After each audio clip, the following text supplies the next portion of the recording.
Hello and welcome to another RCT2 review stream. Today we're going to look at Kongamato by Recurious.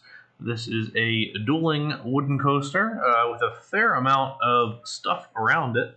A lot to look at in this design, and it is a design winner on New Element. So we're going to dive right in, starting with the coaster here. It's a little bit of an oddball coaster, but it has a backstory. So let's take a look at this while it goes. It's a pretty interesting dueling coaster with a steel track drop as it wraps around. A pretty neat dueling aspect there. And it goes off and does its own thing here for a little bit, and then it's going to curve back. And now they're going to race. So we'll race through these couple of corners, and then through an inversion, a little bit of an oddity on the wood coaster, and then share some airtime hills here and head back over to the station. So, what looks like kind of an unrealistic wooden coaster actually has some precedent. This is based off of a model that Great Coasters International has shown at the last two IAAPA Attractions Expos. It's pretty much a recreation of that same layout. And the fun fact with this one is that I helped build that model. So I have a little bit of insight to the layout process and the overall design. It definitely is one that's a little bit harder to recreate in this instance, especially like with the lift hills on here, about how far away they are from either or from this station building. So like this guy's got all these little airtime hills, and so does this one as it comes out to that side. But it was a little bit hard to set up, but it looks good here. The trains are too long for one. The trains on the real one are about 6 cars long, because this length can't really negotiate some of the tighter corners that were done here. This was meant to show off GCI's new trains that have Class 5 restraints that can take inversions that replace the original Millennium Flyer trains on something like this. So this corkscrew and then this drop would be steel elements. And something like this with this lift hill is just a little bit different, just something to give some variety to it, kind of similar to how Rocky Mountain has been doing their structured lift hills with the lattice structure. Same sort of idea here with kind of a more interesting support structure over top. But it's a neat concept. No one has bit as far as I'm aware yet. There is none of these existing in real life, but definitely a pretty cool idea, and something that I think could probably be done in a little bit better layout. This is definitely a flashy kind of ride that gets the parks that have the money interested, and maybe once you get to that point, you can customize this up a little bit, make it into a little bit nicer layout. But faithfully recreated here, even some of the awkward bits like those pre-lift sections, but well done. Would have liked to have seen a transfer track in here, for example. There are 2 trains, so it would have been nice to see some detailing there, but it's a good look. The sign itself is a pretty neat little structure here, and the queue line underneath these kind of standard awnings. This green jumps out at me maybe a little bit much, but I do like the thatching on top and the monster truck pieces here used as some decor. Just outside, we've got our pretty bright tan pathway. I have a love-hate with this path. I like the texture and I like the color, but it's just so bright. I mean, when you back out, this is kind of all you can see is the path. So it has its pluses and minuses, but I don't know. Often I kind of end up choosing something different. So we've got a very kind of African-esque architecture. A little bit of a structured piece here with multi-levels and some presumably restaurants and little dining areas in here. I don't know if there are any huts or anything hidden and buried in there, but looks good. I don't know if the 2-story is quite necessary, since there's a lot of open space around it. It almost seems like they would have maybe gone flat and then done larger building facades.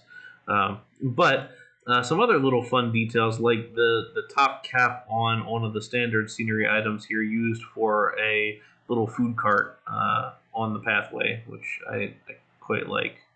So continuing along here, we have some other details. Here's a little ruined tower. Then we get to the Zamperla Disco Coaster here, which unfortunately I'm not a huge fan of for a number of reasons. The supports look maybe a little bit spindly, and the track itself I think ought to be beefier on these. Generally, I think a couple of layers of different track will do good there.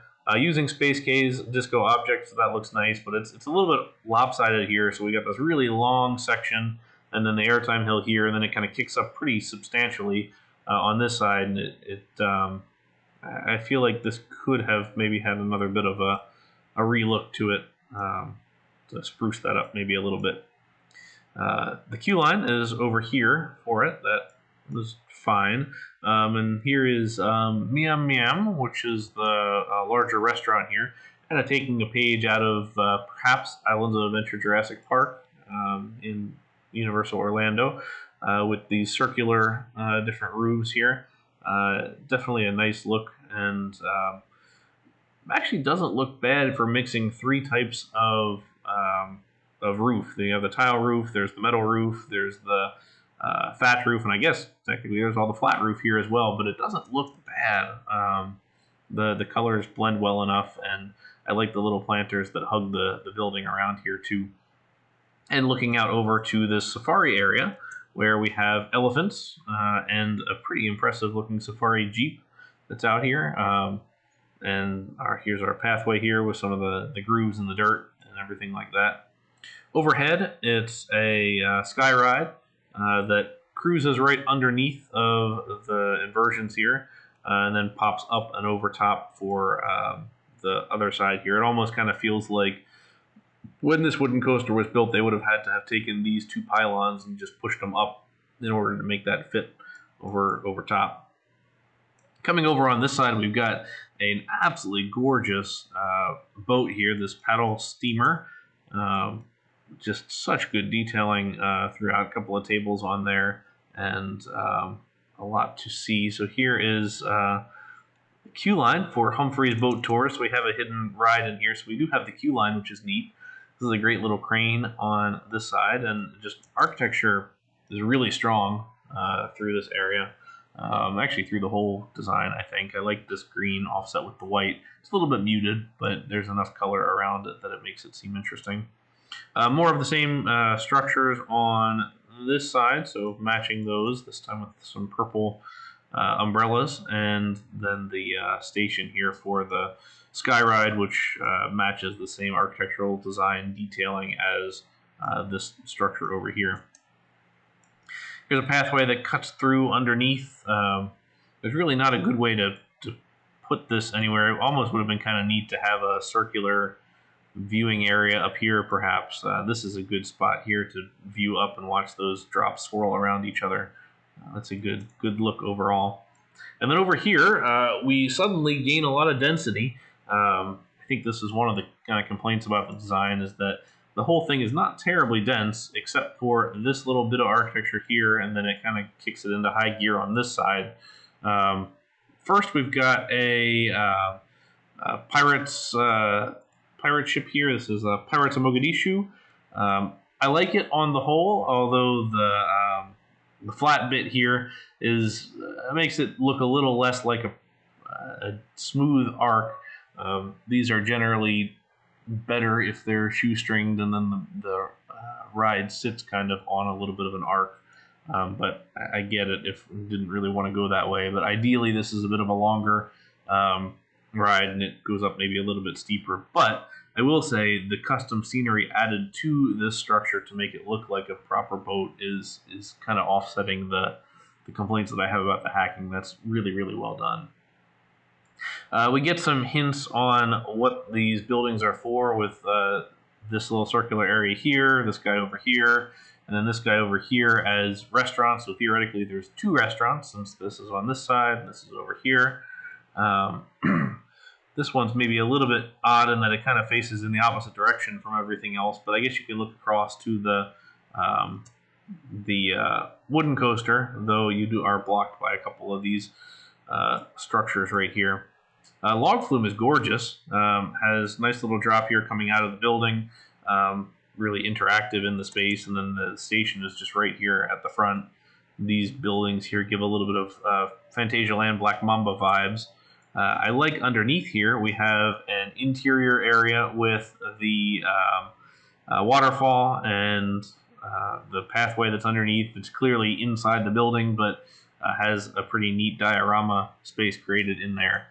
I really would have liked to have seen this done as a full log flume. I know that it is a design and the focus is this, but there's just such a big map here, and a lot of it is terribly empty.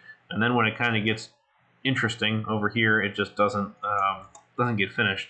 So I would have liked to have seen what the rest of this looked like, if there's more of these indoor dioramas, if what this building looks like wrapping around. It would have been interesting to see, I think. So I would have gladly given up this whole bit of landscaping over here, and honestly, I would have probably given up the disco coaster and all of this stuff over here to see this finished up on that side. I still think the coaster can be the focus, but it's a little bit of an odd play of density here, where this is such a stacked, multi-function thing with a swinging ship and a log flume and 2 restaurants and probably some other stuff in there, and then we go over here where the coaster sort of lives on its own on the side. But, I mean, again, there's still some a lot of good little details throughout. So I don't dislike the change in density. I think that's completely fair. But what I would just have liked to have seen this finished for one, just to see what it did. I'm curious, I guess. But on the whole, this is done really well. And the design is well deserved. It's kind of neat to see somebody recreate something that I helped to build in real life. So that's a fun time. But great layout. I hope people look up or know the source material a little bit, because I think it makes you appreciate the construction here a little bit more. Architecture, definitely one of the strong points here, as is the landscaping. And I would like to have seen more of that, especially finished up here.